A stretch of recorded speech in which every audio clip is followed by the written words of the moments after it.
Hey, here's a short little subject that was sort of a sequel, not a sequence, multi-dimension. Um, when I thought about the ocean and Kauai and the waves and transmitters and antennas and signals intelligence, because a gentleman happened to mention in a pretty nice thread when he said there's a lot of dolphin brains in here, right? Well, I lived through my heart. Okay, because that's a connection that I have through my soul. So my soul, which is consciousness, which is energy, is running the operating system because I've had to use my heart and soul to repair my brain, which is the circuits as a result of what they do to your circuits here. And that actually begins in their public schools. Patty Broussard covered that subject and a couple of videos on Project Ascension with my clan mother, Karen Ann and Luke McDonald.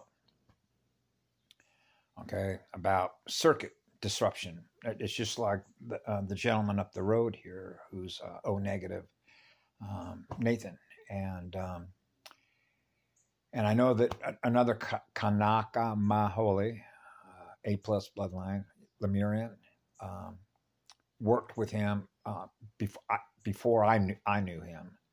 But she made a couple of remarks to me that his circuits were not firing properly, which is, if you want to translate it euphemistically or metaphorically, through your own experiences, it would be as if your 8-cylinder motor, 6-cylinder motor, 4-cylinder motor, whether you're running a 2-stroke or a 4-stroke motor, mechanical energy, the spark plugs are not firing properly because the timing's off, the belt's off, the alternator's off, the charging system's off, the electrical system is not firing in sequence properly, particularly now since those computer boxes are connected to artificial intelligence. So it's all about codes, wiring codes, right? Wirings, wire, circuits, right? Where you have RAM, read access memory, a magnetic recording device. So you realize, hey, I'm a movie projector, right? So fast forward, rewind, record 1, play 2. So you're on a high-speed magnetic drive where you have magnetic circuits opening and closing. What it is that you're experiencing is being recorded. Or you can wipe it. You know what a eraser is, right? Quantum eraser. Wipe it. Uninstall it. Delete it from memory. Because there's a lot of times I get thought patterns, particularly in here through 5D and all the stuff that's going on. I get signals, patterns, represent electronic thought forms. It's like, bing, bing, bing, get out of here. I block the signal. I'm not going to record that, right? It's one of the reasons I don't like being on this phone because of all the junk that I have to sort through. Get out of here, because you realize what it represents. It's stuff that's already happened. So you're running time loop stuff because of the time they put it up and the time you experience it. You're experiencing something that occurred in the past, rather experiencing something you're experiencing right now, which is what love is. But you're manifesting in your own mind what you thus experienced then. That means that's your energy that's choosing to experience what you're experiencing with your energy, which is your consciousness, what the experience is. So you can experience that as a frequency based on the vibration you're experiencing it with, which is vibration perception at the moment you're experiencing it based on the speed of your drive. Right? Okay, so in this particular case, I was thinking of dolphins and signal transmissions. So I've used a couple of examples in the past, but here's one. Like one day when I was driving up to northern Washington State on my way to the Canadian border just to go out and explore. Because I love to be in nature, because the energy is more powerful, because it's so beautiful, because that's healing landscape. Trees are mirrors of powerful energy that will heal you. Electrical plants heal us, right? Nature heals us naturally, just through being in that energy field, right? So one day I was driving down the highway on my way back to Spokane, Washington. And I was about 12 miles from the Canadian border, between Washington and what would have been the upper panhandle of Idaho, where Idaho and Washington come together. So that would be eastern Washington and western Idaho, right up along that line as it hits the Canadian border, right? So I was right up on the western side, or east, which would be eastern Washington and western Idaho. There's a highway that runs right up along just inside the Washington border, and you go right into Canada. It's about 12 miles, but I was coming southbound. And I decided to pull on a turnout because I've been driving most of the day to enjoy the outdoors, all the lakes up there, the streams up there, the trees up there, the plants up there, everything. It just feels like heaven. So I pulled in a little turnout, and all of a sudden I could hear the branches breaking. Something was coming down, and because you know the resonant frequency based on the operator of the vehicle. In terms of its mass, which is based on its density, right, which is the weight of the particles, if you will, because you're hearing the sound, right, the sound compression, right, and then the expansion of the torsion field movie player that is experiencing itself in that vortex, the weight. Okay, so I realized, well, it's not a big-ass bear, right? It's not a hippo or rhinoceros, right? It's not a 1,000-foot gorilla. So I realized this is different. This is something different than what I've experienced in my life book, face-to-face in a visual mathematics lab. You're in a lab class here. The planet is a lab class, a zoology class, a zoo, right? A universal zoo. And so that's when I realized. I turned around, and there he was, standing right there. And he was a good 8 foot tall, and that was Sasquatch. Yeah. And so he was just looking at me, just like I'm looking at you, see? There was no aggressive moves. I wasn't experiencing any fear in him. I wasn't experiencing any fear in me, other than the fact that I realized, oh, okay, you're there, I'm here. So I wasn't sure what Sasquatch was going to do or not do, but I decided, okay, you look at me, I look at you, you're there, I'm here. And so I jumped in my truck, and then I left, and I went down and I reported the spotting, right? But I didn't experience any aggressive energy, and I wasn't experiencing any aggressive energy in me towards it. But what I realized out of that is your antenna, your transmitter, a stereo transmitter. So his antenna was picking up on my signal. So that means that he could recognize the signal. Okay, so he came down to visit and say hi. Because normally they're not going to come down to visit you if you're not generating the right frequency signal that it has stored in its memory of knowing who you are, where you're from. Right?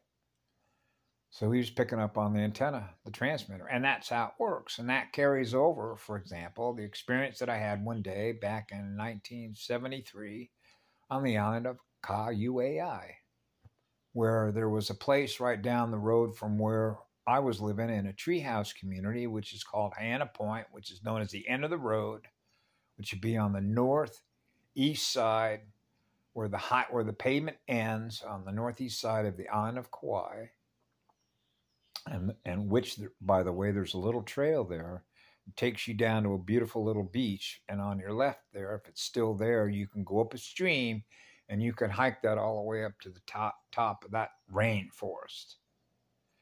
I was trying to get back there last year, but other circumstances occurred that prevented that from happening. But nevertheless, it's always in my heart, because that picture is already there in my mind right now, experiencing how much I love to be on that island, and where that picture is right now in my mind of how beautiful that place is to experience in energy.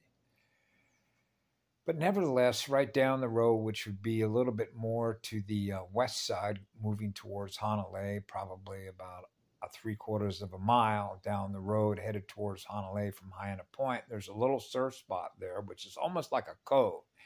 And it's also a beautiful little beach where you can get those little tiny shells that have little tiny holes in them, where you can string necklaces together, where we used to take red coral and those little tiny shells. And they used to go for pretty big bucks in high-end department stores, right? But I just made them to put them around me, and we'd give them away, because it's not about us. It's about all the others, which means we're not here to make money off others. We're here to gift energy to others.